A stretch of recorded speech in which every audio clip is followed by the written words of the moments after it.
Snowy day in Helsinki. Sobrang liit lang ng snow. Yan lang. As you can see, walang snow sa daan. Ngayon lang lumabas yung snow. Yeah. In other parts of Finland, may mga snow.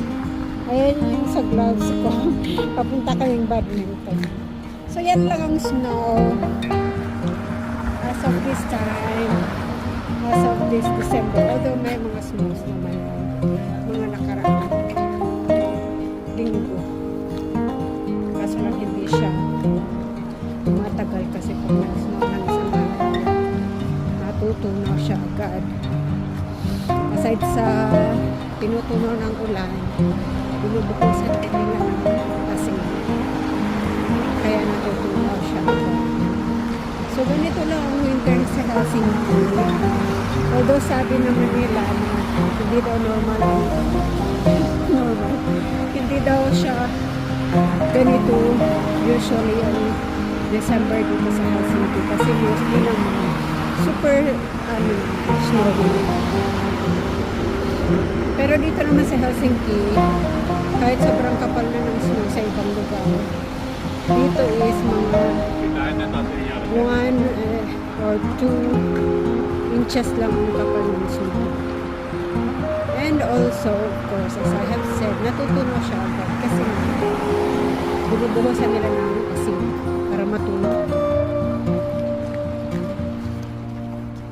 So, yan lang.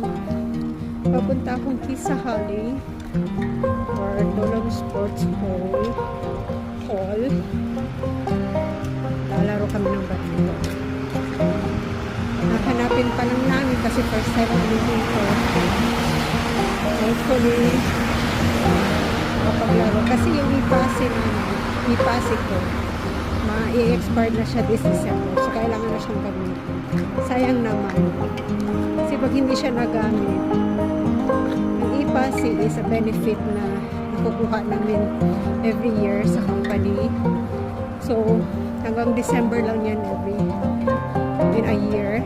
So, pag hindi mo siya ginamit, magbaback to zero siya by first of the year. So, sayang naman. Kaya kailangan siyang gamitin.